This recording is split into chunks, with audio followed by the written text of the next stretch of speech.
Good evening, ladies and gentlemen. My name is Lamar Cole, and I serve as the 29th 4th District Representative for Omega Psi Phi Fraternity, Incorporated. The 4th District includes the states of Ohio and West Virginia. Comprised of 16 graduate chapters and 21 undergraduate chapters, we are 865 members strong. Our motto is to unite a brotherhood of college-educated men with like ideals and a commitment to service in the Ohio and West Virginia communities. I would like to welcome everyone to this virtual Zoom conference where we will discuss the importance of voter education and awareness. Voter awareness is a major initiative of all of the domestic chapters of the fraternity. Tonight, Omega Psi Phi is pleased to partner with the AIDS Healthcare Foundation. For more than 30 years, AHF has been committed to providing cutting-edge medicine and advocacy to patients, regardless of their ability to pay. There is a symbiotic relationship between Omega and AHF because we both believe that educating our members and our circles of influence is paramount for effective elected representation. We invite our Zoom audience to submit questions into our chat room, and we will get to them as quickly as possible. At this time, I would like to introduce our co-moderators who will facilitate our panel discussion. Ben Holbert serves as mayor of the village of Woodmere, which is a suburb of Cleveland, Ohio. Prior to that, Ben was an Emmy Award-winning reporter, having worked at Cleveland's NBC and CBS television affiliates as a news anchor and reporter. He's a 40-year member of Omega Psi Phi Fraternity. Welcome, Ben. Lamar Kennedy has a long list of accolades and awards on his resume. He was the special assistant to the 56th mayor of the city of Atlanta, Georgia, the Honorable Shirley Franklin. He is a strategic media professional and currently serves as the National Director of Community Engagement and Communications for the AIDS Healthcare Foundation. Welcome, Amara. I thank you both for agreeing to be a part of this panel, this project. And now I'd like to turn it over to the two of you to introduce our panelists. All righty, well, thank you very much. I do appreciate it, Brother Cole, and it is really an outstanding opportunity to be a part of this program, and we really do appreciate the chance to be able to enlighten so many people. Mara. Yes, and Ben, it's great to be with you and co-moderate and to be with the amazing brothers of Omega Psi Phi Fraternity. And on behalf of our over 5,500 employees across the globe, I just want to extend the true appreciation of AIDS Healthcare Foundation and specifically our Black Leadership AIDS Crisis Coalition for this ongoing partnership that has continued to just have a tremendous impact all across the nation.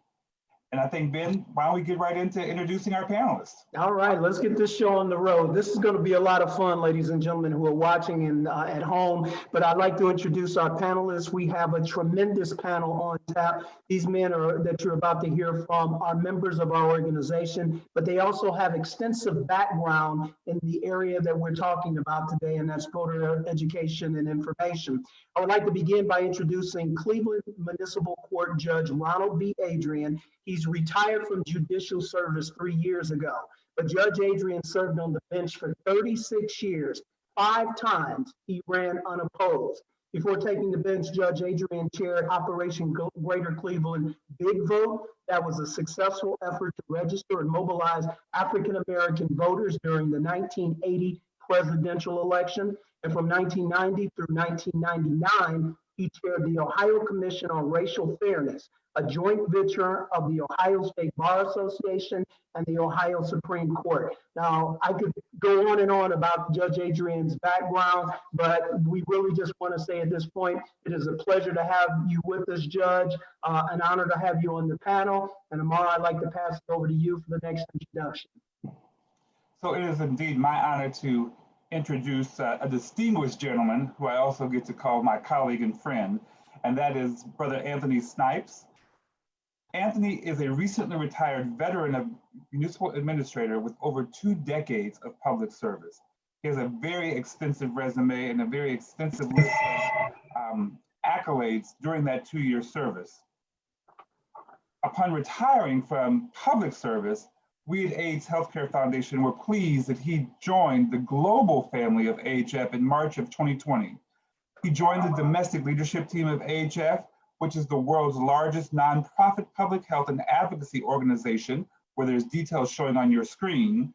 And we're addressing, the issues of HIV and AIDS and the many social determinants that we know impact public health.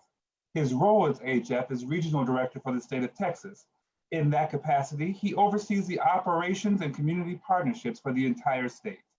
Snipes is actively involved in many national, regional, and local organizations, including his current role as national president for the National Forum of Black Public Administrators. Ladies and gentlemen, my good friend and colleague, Anthony Snipes. All righty. So good to see him as well. And now it's my pleasure to introduce into this conversation the immediate past representative for the 4th District of Omega Psi Phi Fraternity in the 4th District, Elder Bobby Robinson. Not only is he a life member of the NAACP, but he also serves as the president of Omega Charities. He also serves as the assistant pastor of the Nations Revival Center in Dunbar, West Virginia. I'd also like to mention that he has been active in numerous prison ministries, and brings a number of disciplines to this conversation. So please welcome Elder Bobby L. Robinson to the conversation. And Amar, I guess I'll pass it over to you for our very first question. Yes, well, we're going to jump right in with talking to these distinguished gentlemen. And I want to start this question, Judge, with first of all, if you would start with us, and that is, what challenges face African Americans in the upcoming election season? And are any of these challenges unique to the Black community? So Judge, if you'll kick us off, please.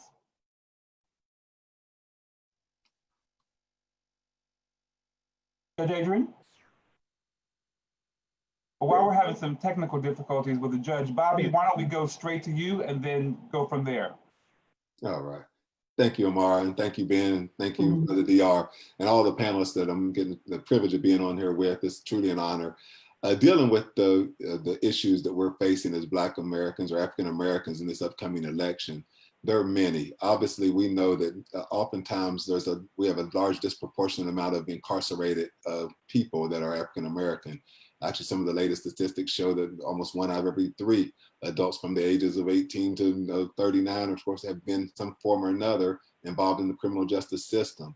With that being the case, obviously there's a lot of people that aren't able to vote and don't know they're able to vote sometimes. One of the things we found out in some of our endeavors is they didn't know they was able to vote, even though they paid their debt to society. They're not on paper any longer, but in the same regard, they didn't understand they could go ahead and still register because they was told by other people that, you know, you're not allowed to vote because you have a criminal record, you have a felony or whatever on your record. And that's not all the time true. And in most of the states in this union now, other issues obviously deals with the fact of COVID right now. We're in a worldwide pandemic, you know, and because of COVID situations that's happening, many African Americans, because we are disproportionately affected by COVID, are not feeling comfortable in going out and going to polls and so forth. So some of them are thinking about just staying in, and then they don't understand the concept of absentee ballots and how you can get your absentee ballot and mail it in, and you can track it. You know, they have tracking mechanisms to make sure that it gets tracked, to make sure it gets counted. So there are things that we're striving to do to make sure that they are aware of those things. And of course, the other aspects of just the general inconsistencies and systemic issues that take place within our society that tries to limit the voter polls, limit the places where Black people can vote.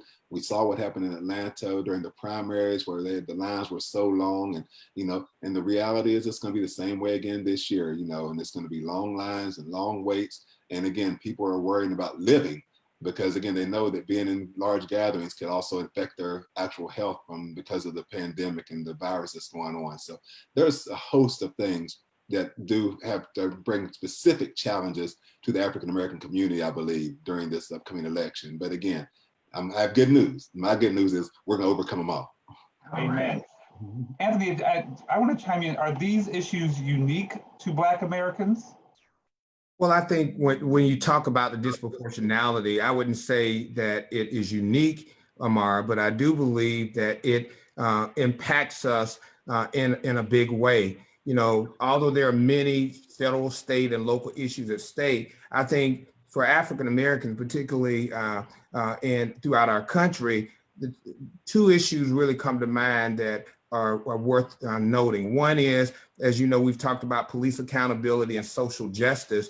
And I think the protests since the death of George Floyd and Breonna Taylor, I think has really pushed a lot of discussion at the national forefront. And the recent protests, I think, serve as a catalyst for conversations about systematic racism and police reform. You know, I was reading a report by the NAACP, their criminal justice fact sheet, that talked about 1 out of every 3 Black boys born today can expect to be sentenced to prison compared to 1 in 17 for white boys.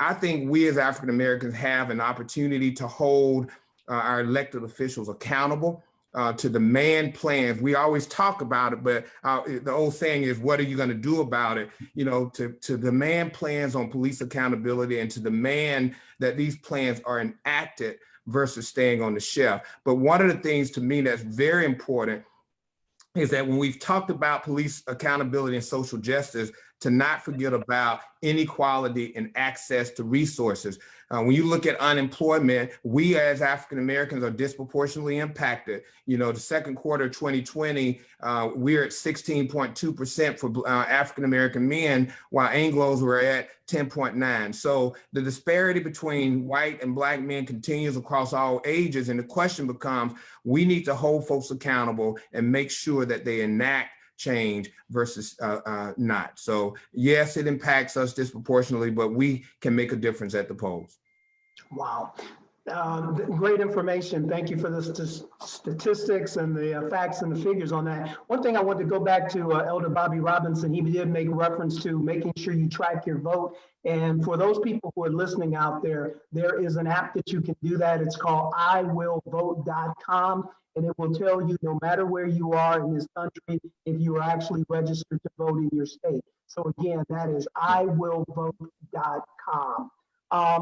Anthony, one of the questions I want to ask you as well is, and you sort of hinted on it as well, but as far as voter education and empowerment are concerned, what are some of the things that your organization is doing? I'm sure that when people come into the office or you see them or you connect with them, but you're putting out that message. Could you share with our audience exactly what you're doing? Well, I think from an AHF standpoint, we feel that is imperative. We're not just committed to providing quality HIV care services and prevention services, but we're a global leader in being a voice for the voiceless around critical social justice issues. Like, for example, we are in the front lines right now in an intense battle in California with Proposition 21, and which is a Rental Affordability Act, because we see on a day-to-day basis with our clients that come in the office a disproportionate number of local residents, particularly Black and brown brothers and sisters, being displaced from their homes and in many cases being homeless. We see drug manufacturers really trying to undermine the use of 340B programs to care for people with HIV. Racial disparities we know exist. That's why they're saying racism is a public health issue. So what we're trying to do is to make sure that not only our clients, but the community know that there's folks out here and organizations like AHF who are trying to be their voice, not only with their mouth, but with their resources to make a difference. And quite frankly, it's not just about HIV, but it's about the whole person and the whole impact that they have in our community. Thank you, sir. All right. And I'm going to jump right into the Q&A because we've got folks already engaging actively. And we've got a question from Kim Gilmore. And I want to turn this one first to the judge. And Kim is asking, would you agree that there should be a push to vote early so that any challenges to the voter's record can be addressed prior to Election Day? And Kim goes on to say, voting early versus mailing the ballot in, which eliminates the ability to address any challenges to the voter's identity. So Judge, if you can take on that question for us. You know, there are so many challenges that exist this time around because of COVID-19 that are making voting a difficult process when it really shouldn't be. But this question about whether or not you should vote early goes right to the heart of it. The earlier you can vote, the more likely it is that your vote won't get caught up in the mess that we know is going to take place on election day. You know, the bottom line is, if you can go to either the drop box, or if you can go and vote at one of the early voting dates and go early on one of those early voting dates to cast your ballot, that's going to do a number of things. The first of which is that it puts you in a position where you know that your vote is at the Board of Elections.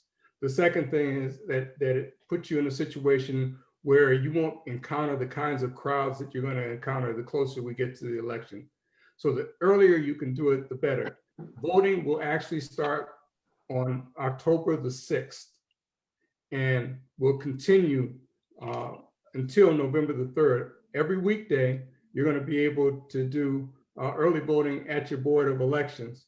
And there was a lawsuit that was filed recently to try to get the Secretary of State to increase the number of locations where you could have drop boxes, because now, at the moment, the only location in every county is at the Board of Elections. It's a secure place, that's great, but they wanted to have some, especially in the larger counties, where you would have opportunity to put your ballot in at libraries where they would put these boxes.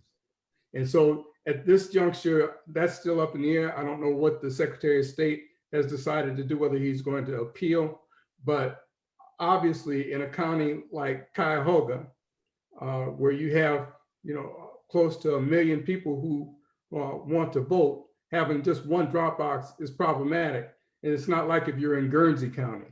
Yeah. So, the long and the short is, the answer to her question is absolutely, positively vote as early as you possibly can. Get it out of the way as soon as you get your hands on a ballot. And I was going to ask another question, and this could be open to all the panelists, but making sure that we have poll workers. We see that we're receiving a lot of information coming from boards of elections, basically saying that they don't have enough people at this point in order to serve those people who are coming to cast the ballot. Would any of you gentlemen like to take a swing at that, of why that is vitally important at this point? I'll chime in. And first thing, just adding on to the fact of what Judge had given us dates for early voting in Ohio. The early voting dates in West Virginia are from October 21st to October 31st. Those are the early voting dates for West Virginia. But dealing with what your question was, Brother Hobart, one of the reasons we need to have people working at the poll workers, in which Omegas have volunteered to do that here in West Virginia, throughout West Virginia, is because oftentimes people try to use intimidation tactics, for one.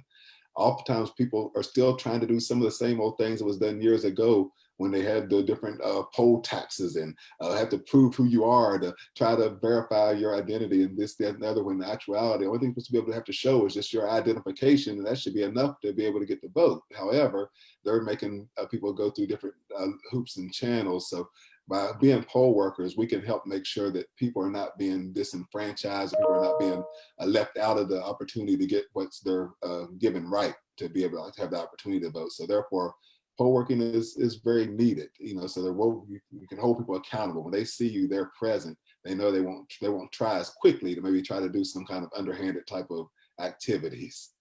And in reality, it's even more basic than that. Traditionally, poll workers are senior citizens. The majority of that workforce is over the age of 60. Mm-hmm. Obviously, a lot of those poll workers this time around have some trepidations about serving because of COVID-19.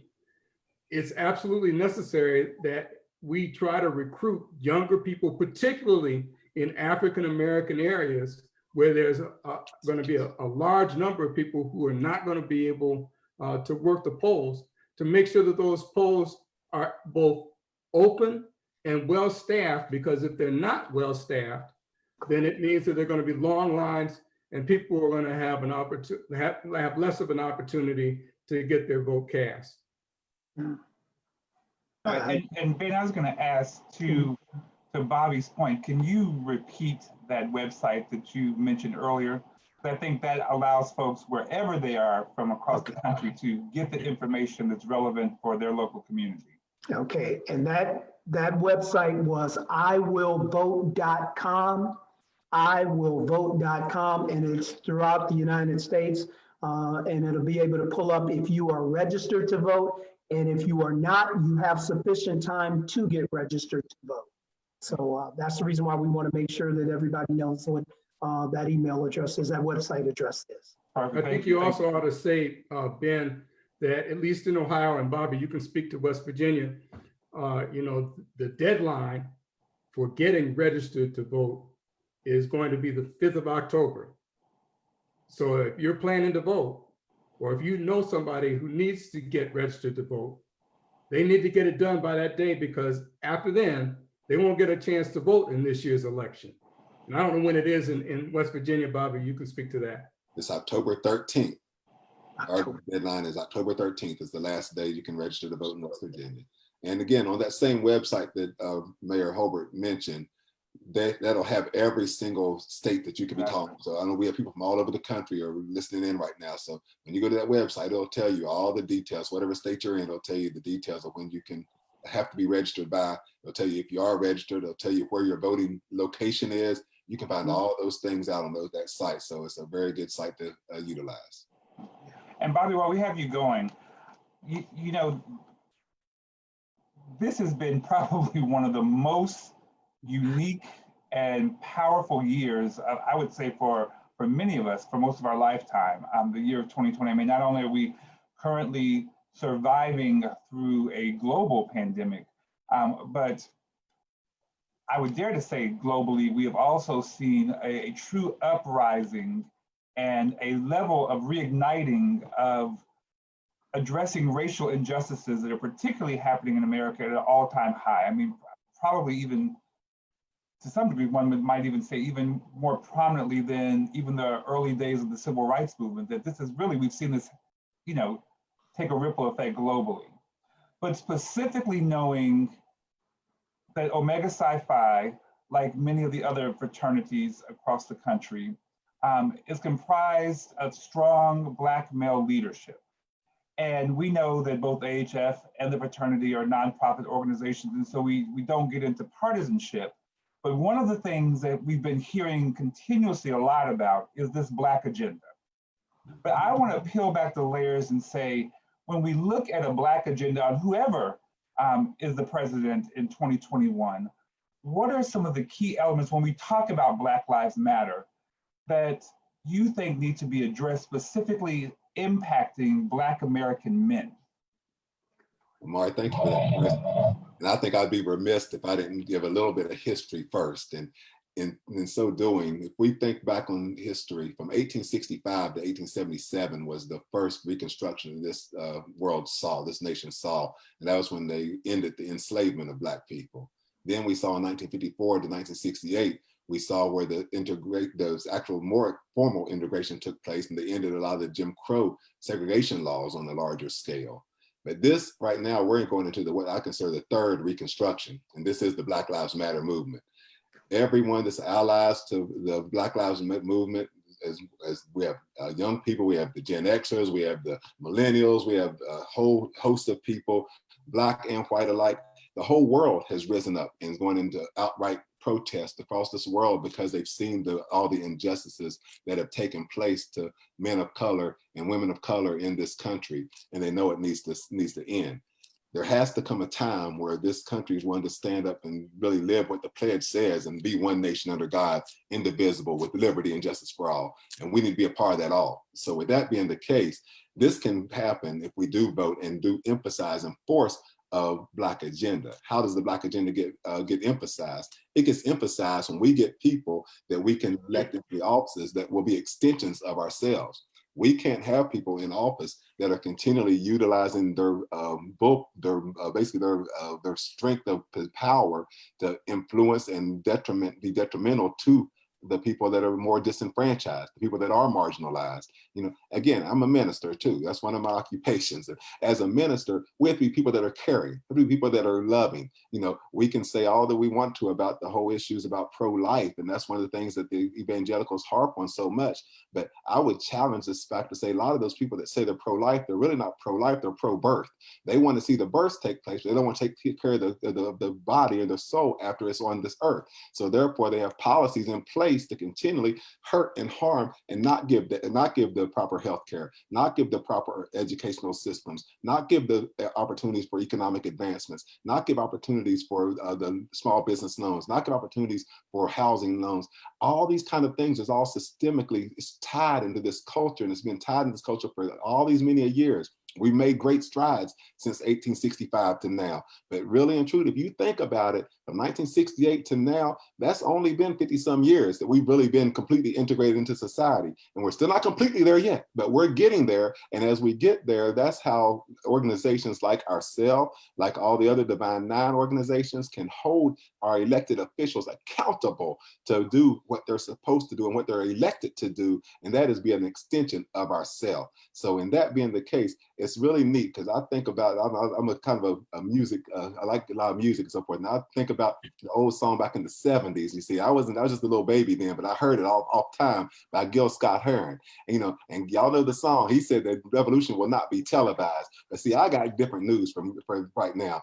I think this revolution is already being televised because this new reconstruction that we're entering into right now, this third reconstruction that we're a part of right now, this is a revolution and it's making changes and people are taking note, they're making recognition of who we are, what we need, and they're gonna have to answer to what we're asking for, or else they won't have a chance to get reelected in another upcoming time.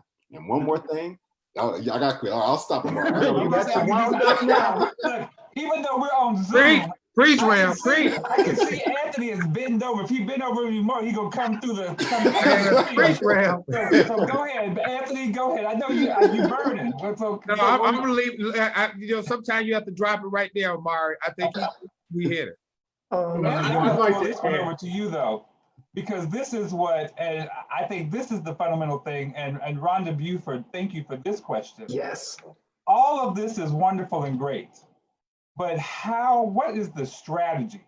What are some basic things that we as Black Americans can do to mobilize, to drive, and maybe it's literally drive Black voters to the polls?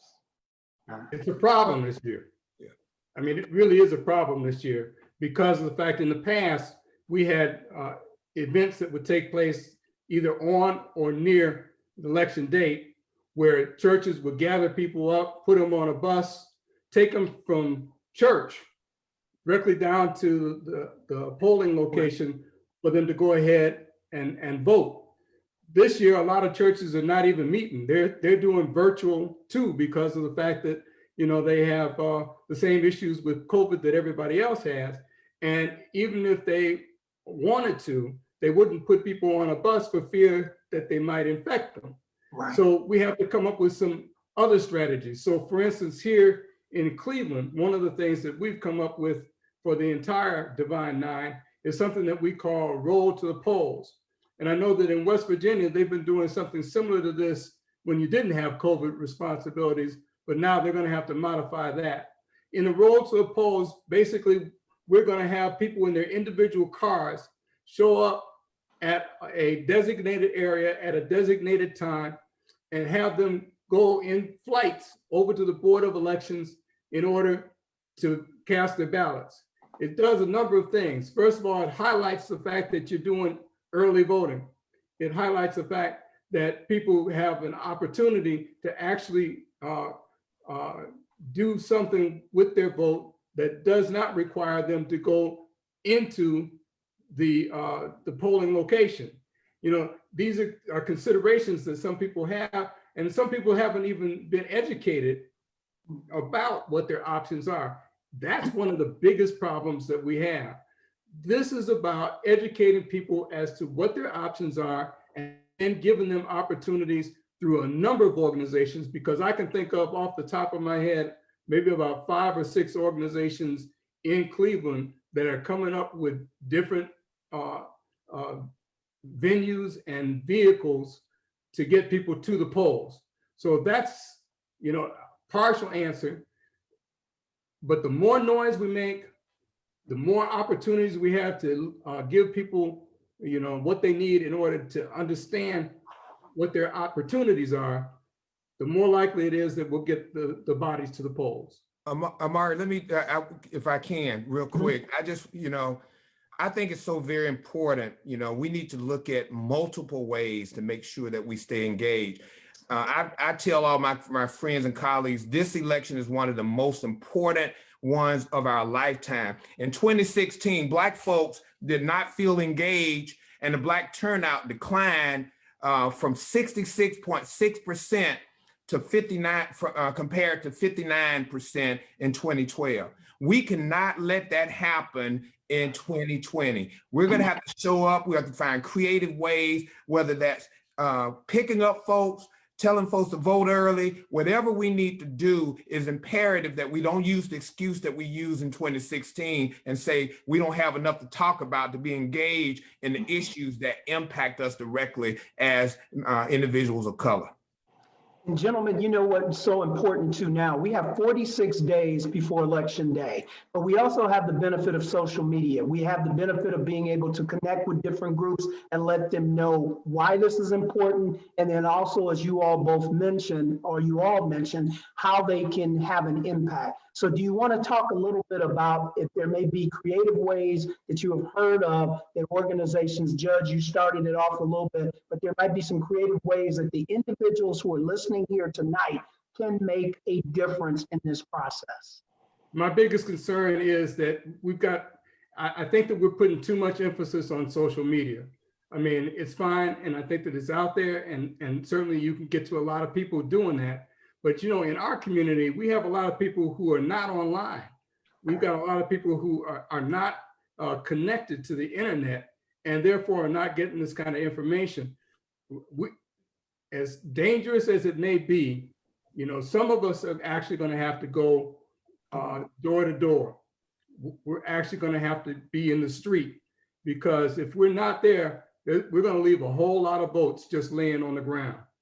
And so the question that was posed about how do we go about doing that is really still a work in progress, because obviously none of us want to die doing this if we can avoid it. But by the same token, considering what the alternative is going to be if we allow things to continue as they are, we're going to have to take some risks. Yeah. And there are organizations. My thing has been this whole season that I've seen a lot of organizations doing a lot of things, but I haven't seen enough coordination and cooperation between organizations in order to get the word out to our community, particularly the folks that would be considered in the underclass of our community.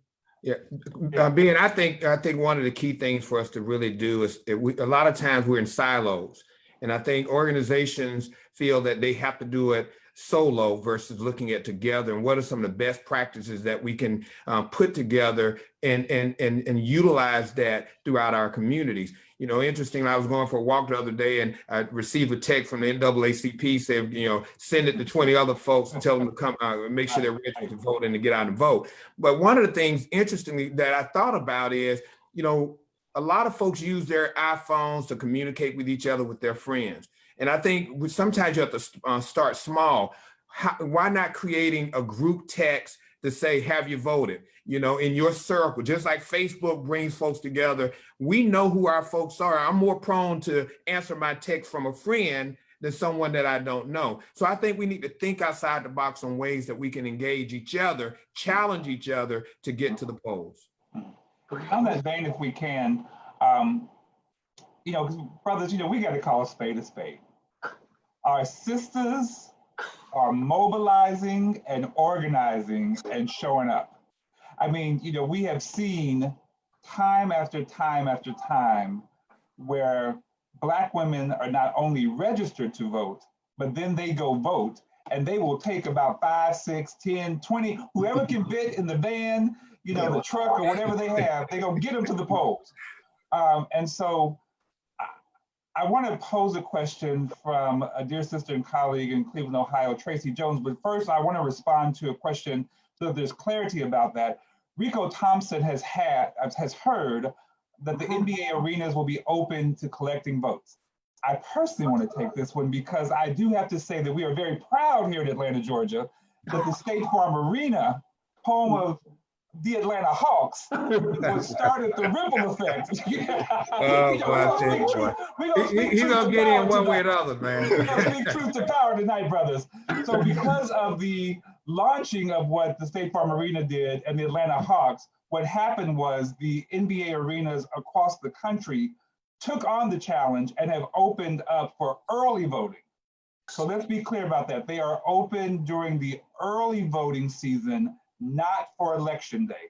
So whenever your period of early voting, and if there's an NBA arena in your community, then they should be present and ready to bring on hundreds of folks to early vote. But going back to the greater question is, right within this space, we have representation from, of course, the brothers of Omega Psi Phi and Anthony Snipes, who is a member of Alpha Phi Alpha Fraternity. So right in this space, we have representation from two of our fraternities within the Greek system. And so the sisters want to know, brothers, how are not just the fraternities, but collectively in partnership with our sisters in the sororities, going to galvanize and organize and mobilize to not only bring folks together, but specifically to reach out to young Black men? Okay. Mark, if I can jump in on that. Just yesterday, there was a Divine Nine town hall meeting, and all the Divine Nine presidents were all there. Sybil Wilkes hosted it. She did a phenomenal job, and every single Supreme Boss, Grand Bosselist, and President, Paul Mark, whatever you want to call them, every one of them agreed. Everybody. Every one of them agreed. Not only are they going to work with their own individual organization, but they're all going to work together to make sure that we're empowering our younger groups. Because we all have, like Lamar Cole, my district representative, mentioned earlier. We have a whole host of undergraduate brothers.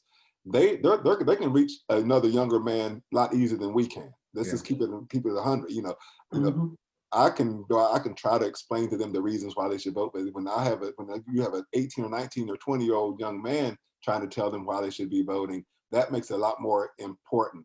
We had a couple of years ago, we had a district meeting, and we was in Akron, Ohio. I always remember that. The Akron, Ohio, our chapter there, Beta chapter, they registered over 85 brothers sitting outside during, we had a health symposium going on. Okay. During that health symposium, they registered 85 brothers right there on the spot. It's not hard. When other young people are talking to other young people, it's a simple process. And that's what I think we need to get back to, realizing who we can reach and reaching them. We go and reach the middle-aged folk, but let those young folks reach them, the younger folks, and we can still keep helping them and showing them, talking about them, different policy matters that maybe they might not be as well versed in. But in the same regard, though, the ultimate aspect of it is getting people in office that we think is going to really represent our interests and have high ideals versus, I don't want to get into political talk, but that's basically where we are. But I think the fraternities, quite frankly, are engaged throughout the year. It's not just, when it's election time. We are working with mentorship programs throughout, working with our college campuses, with our brothers there, but at the same time, making sure folks are registered to vote throughout the year. I know at Alpha Phi Alpha, that's a key initiative for us. And I know it's a key initiative of several other Greek organizations. But for us, it's really trying to make sure, understanding that we're diverse people and we need to find the best way to connect and to make sure that they act, because we can share all types of information, but the action is what's going to make a difference to get them to get to the poll and make a difference. So we're working to do all that we can to really ignite a will and an interest to get to the polls. I've got to, again, trying to keep it 100. This is probably one of the most difficult tasks that we have. you know, in the old days, you know, you might be able to go to a basketball game, or you might be able to go outside a football game, and you might be able to, you know, talk up on somebody to try to convince them that they needed to go vote. You know, now part of the problem is that you don't have a single place where you can go and you can actually access these young brothers. And then you hear young brothers talking off the wall noise about Kamala Harris, and you hear them talking to other kinds of just crazy stuff that has not the best interest of the community at mind. And you know, you really do have to try to figure out, how do we get to them? Brothers don't seem to fully understand the amount of power that they have in the vote. You know, political people only pay attention to two things: money and votes. If you, I mean, our community doesn't have the same kind of money that other communities have, but it has enough votes to decide the outcome of almost any election held in this country. We don't understand the power that we have, and the fact that if we exercise that power, we wouldn't have to go to people with a hand out. People would be coming to us. And that's the thing I think that we have to push forward. The question, though, is how do we get it done? And I understand the young lady's, you know, problem with that, because I have the same kind of concerns as to how we get it done. This time around in particular, given that we only have like about 46 days left.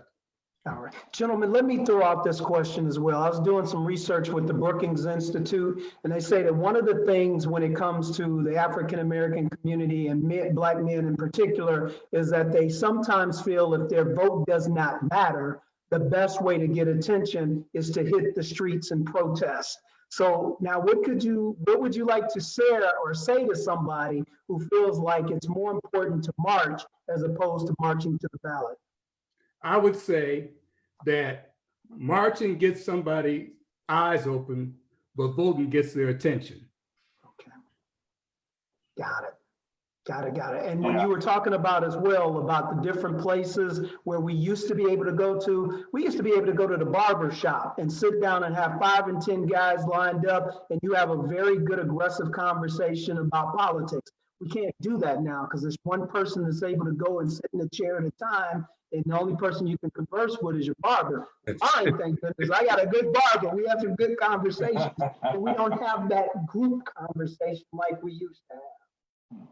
Any thoughts? Well, Ben, I don't have to go to the barber because I don't have any hair. Hey, you're not alone on that one, Doc. I know. Me and Anthony don't have to worry about it. We just get everybody using and do our own thing. But Bobby, that means that we can use your money and your vote to what. There we go. You got it too, brother. But the thing I would say to that, and again, I'm very much an activist when it comes to believing in getting hit in the streets. I believe wholeheartedly in making your protests seen and heard. Yeah. And I also know that when those same politicians know that you're also you're also voting, that makes your vote that mean that much more to them now, because they know you're not just out there just making a bunch of noise. They realize that you're the ones that's controlling their destiny. These people are their career. This is their careers. A lot of them. There's a lot of people that go into politics that aren't as honorable as the Honorable Ben Holbert. There's people into politics. There's people that go into it for so many different reasons, and we have to make sure that those that are in there are those that that are truly extensions of who we are, that will listen to us. I mean, I'll shout out my mayor, Mayor Goodwin. She's right here in Charleston. She's at every event that goes on for anybody that's marginalized or disenfranchised. She is a stalwart, wonderful lady, and she cares and she asks the questions. She appoints people that she has the authority to appoint in different positions that's going to make sure they do look like us and they do reflect our interests.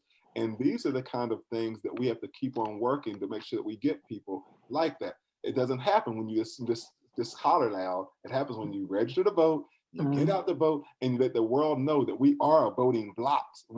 We vote almost, I don't want to misquote anything, but I think it's almost like 80-some% or maybe even 90-some% homogeneously as a block of people. So when we keep doing these kind of things, we're going to change the world. Yes. Literally, at least we're going to change the United States of America and our respective counties and cities which we live. So let's really start coming together and realizing that hey, it's time out. It's time out for all the other sitting by the side and making the complaints and holding votes hostage and all this kind of stuff. The Black agenda is, well, I got to stop again because I'm ready to get into the political. Yeah. Keep going. Go ahead, brother. Yeah,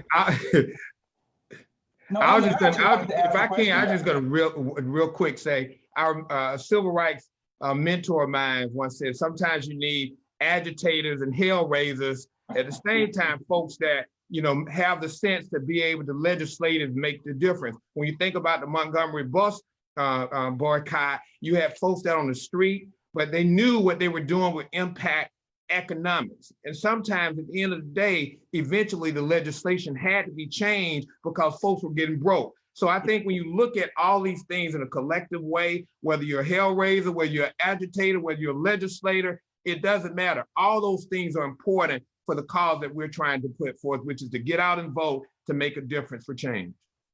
Anthony, if you could, I wanted to ask you something, because having had an illustrious over 2-decade career in public administration and public service, I think what we forget when we get caught up in these titles, whether it's president or mayor, but particularly looking in this election as president, really what the people of America are doing is hiring the leading public servant for this country. Oh, come on. Could you speak a little bit about what is the essence of what we as voters need to be looking at when we look at that these are public servants? Well, I think at this point, public servants matter.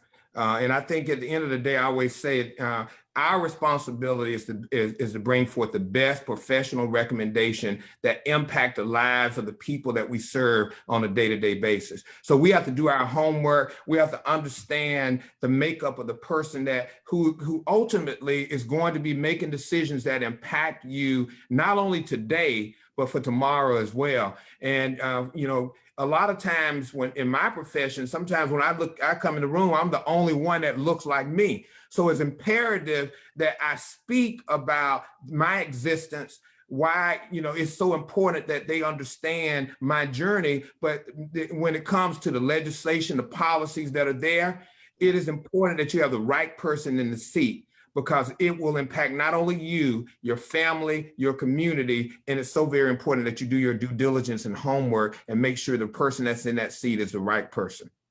And I know Judge Adrian is chomping at the bit, but I want to give him a little bit of a layup on something. There is one of the things that you often say, Judge. I know we're talking about the top of the ticket. That's going to get people excited. But when you start drilling it down, the person, whoever is elected, is going to be doing things on other parts of the ticket. And there will also be judges. And you have this statement about 3 things that a judge can do. Can you please share that with our audience? I frequently tell folks that, the judges in America are the only public servants that the people give the right to take their property, their liberty, and sometimes even their lives. And yet and still, they hardly know anything about these people when they cast ballots for them. And so, this is back to education and the fact that you really have to be educated when you go in to vote. If you don't know what you're voting for, then you don't know who you're putting in charge. And if you don't know who's putting in charge, then you can't complain, when they do something that you don't like. Yeah. And the same thing is true when you have people who decide that they're not going to vote, because, the decision not to decide is still a decision. And what you do is you give that decision to somebody else to make the choice for you. Whether it's going to be the right choice for you or not, it's still a choice that you made. And so, all of us really need to participate. Politics may be the dirtiest game in town, but it's also the only game in town. And either you play it or you have it played on you. Those are the only 2 options. It's a binary choice. Just like with the president of the United States, one of these 2 guys is going to be the president of the United States.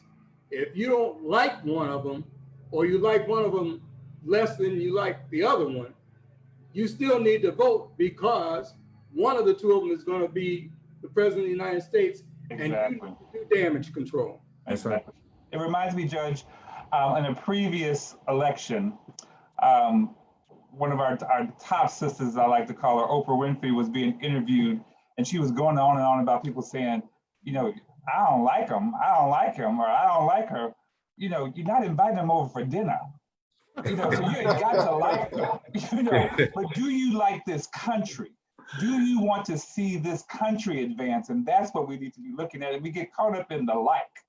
And on that same vein, you know, Bobby, what are some of the things that the fraternity can do to help in this education piece? Because it's so key what Ben is saying. And we, you know, many of us, you know, and I call myself accountable. We go into the ballot box, so we still caught up here. And then all of a sudden there's these judges, there's these, you know, congressional folks, you know, there's these amendments. So what are some things that the fraternity can do or may be doing to really focus on that voter education piece? One thing that the fraternities are doing across the country, actually, not just here in Ohio and West Virginia, and all the Divine Nine, as well as the various other organizations, the lodges, the links, the, you know, the churches and so forth.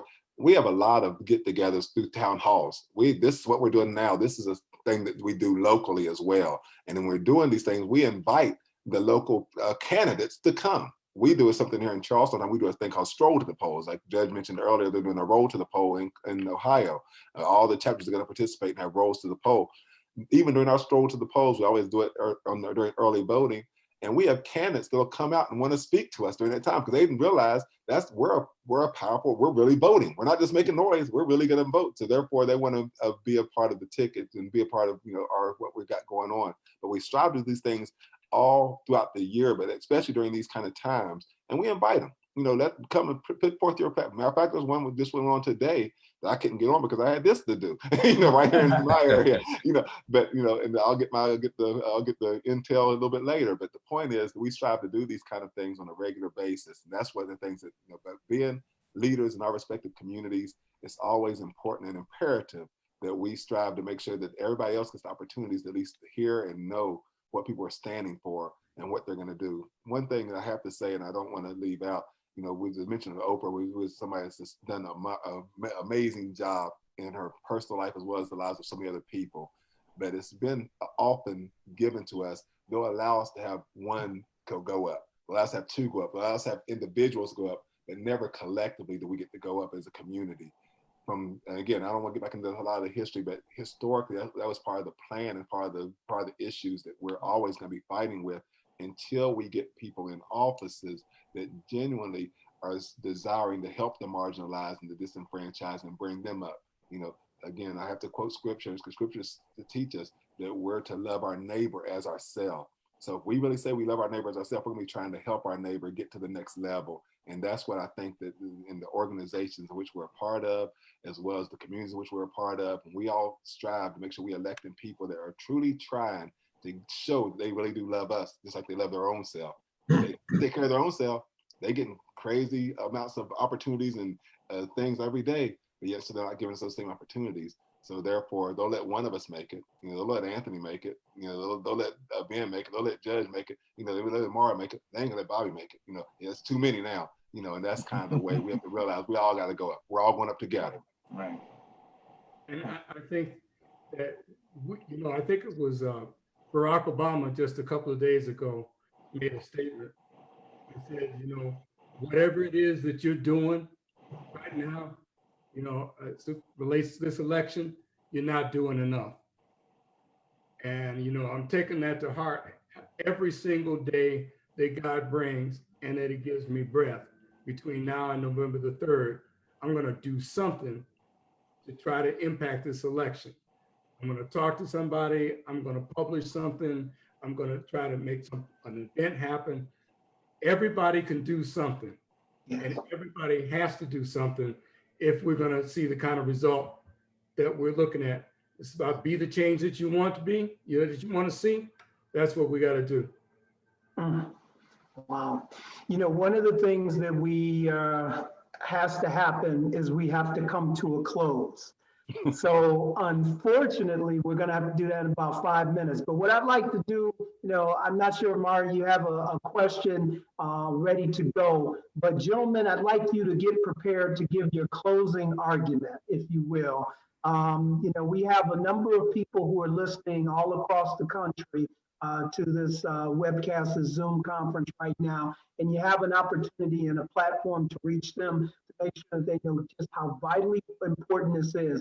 If they've been listening for the last 52 minutes, they know, but here's that chance to come home as the coach, rallying the troops, getting them ready to go out and win the big one. And so we hope that we want to give you just a second to collect your thoughts. And again, Amari, I'm not sure if you have a question or raring to go, but I see we have two more that just popped up in the chat box that quick. Yeah, and it's really just where you're headed with it, Ben. As you give these closing remarks, what folks want to know is, this was wonderful, this was great. What is the call to action? So if you each, as you are giving your 1 minute closing remark, can give what happens tonight or tomorrow to move us towards full voter participation and action at a new level in our community. All righty. And whoever wants to go first. Why don't we start with the judge? Let's start with the judge, because he had a little technical difficulty beforehand. So why don't we go Judge Anthony and then Bobby? Yeah. So the first thing I would say is that if you haven't been outside of your comfort zone up to now is the time for you to get outside of the comfort zone. There are organizations that are trying to move this vote. It's incumbent upon you to find one and to volunteer as much time as you have, to volunteer some of your capital as much as you can spare on behalf of the people that you think support your issues and your values. Those are the things that I think are most important. We have to try to connect with some of these people who don't seem to understand what's up and talk to them about healthcare, economics, education, environment, social science, criminal justice reform, all of these other kinds of things that they don't quite understand the connection to, but all those things are connected to voting. And they need to understand that when they don't vote, that the things that they want to see happen are not likely to happen. Wow. Anthony? Well, I was reminded of a quote the other day from a gentleman by the name of Peter Drucker, who said, if you want something new, you have to stop doing something old. And at AHF, I think we are tired of seeing the same disproportionality of public health issues, and we believe that we must address these issues and the cultural issues directly.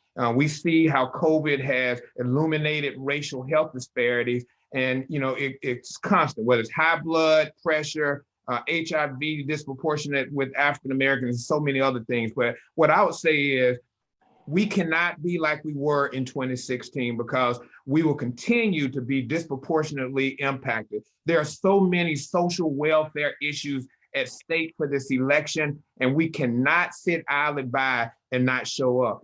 Dr. King said, if you can't fly, then run. If you can't run, then walk. If you can't walk, then crawl. But whatever you do, keep moving forward. And my challenge to you guys is keep moving forward to the poll to make your vote count. Because if you don't, we'll find ourselves in the same place that we are today. Oh, great point. And Bobby, before we turn it back over to Brother Cole. I'll make it real brief and real simple. If every man, every Black man be accountable to at least 10 other voters who think like we do, you can make a huge change. All those that are wondering what we can do, and that same with the women that's listening too. Everybody be accountable for at least 10 people that you can be accountable for. You can not just see to it that they're registered to vote, but they are actually voting. That will make such a huge impact. And not only that, if you haven't registered to vote, go to iwillvote.com. Again, we can't say that too much. If you're not sure if you're registered to vote, go to iwillvote.com. If you know for sure that you are registered to vote, but you don't know you might have moved, you might have done something else, they might have you in a different area that right now registered, go to iwillvote.com and they will take you to your Secretary of State, get all your information corrected so your vote will count where it is and you can vote for the right people in the right areas of where you live, and we can make this change together. Remember, this is our third Reconstruction we're in right now. 3 means resurrection. We're about to rise, y'all, and this is a new year, a new change, and we're going to go up together. God bless everyone. I love it. Yeah. Mari, it's been fun, my friend. We have to do this again. I know, and we can do it from the benefits of our home here. So, brothers, thank you again, and on behalf of AHF, we thank the brothers of Omega Psi Phi for this powerful partnership. And now we turn it back over to our fearless leader who got us all together, Lamar Cole. Right. Thank you, everyone. Ben and Amar, when we started putting this program together, you always said it's going to be fun, and from what I've heard and what I've saw, I mean, I really enjoyed and had a lot of fun with this experience. So I appreciate that. Got a history lesson today. Got educated. Bobby took us back, to the 1800s, talking about the three reconstructions. And one of the other things takeaways for me was do something. We talked about a lot of things that you can do, but if you could just do something, we will all benefit. Ladies and gentlemen, it is that time to wrap up the program, though. But this is not the end. This is when the work starts. We took in a lot of information today. So please take all that you've heard and learned tonight and share it with those who were not able to be here with us. Again, I want to thank our moderators, Brother Ben Holbert of Omega Psi Phi Fraternity and Whitmere, the Village of Whitmere, Mr. Amari Kennedy of AIDS Healthcare Foundation, our panelists, Judge Ron Adrian, Cleveland Municipal retired judge for Cleveland Municipal Court, Elder Bobby Robinson, President of Omega Charities, Mr. Anthony Snipes of AIDS Healthcare Foundation. I'd also like to give a special thanks to HF officials, Anita Castell, VP Human Resources, Tracy Jones, National Director of Mobilization Campaign, Ricardo Rush, Associate Director of Marketing, 4th District Voter Registration Chairman, Brother Mayo McKindy, and the 4th District Information Technology Team, Brothers Anthony Screws, Casey Smith, Marcus Bethay, and Elder David Relaford. As you heard, this is one of the most important elections of our lifetime. Thank you for that, Mr. Snipes. For those of you who are not registered to vote, please do so tomorrow morning. I also ask that you ensure that 100% of your households and your network of friends are registered to vote. More importantly, make sure you exercise your constitutional right and cast your ballot on November 3rd, 2020 during the general election. We appreciate you tuning in. Have a great evening and stay safe. Safe, everyone. Thank you, everybody. All right, God bless.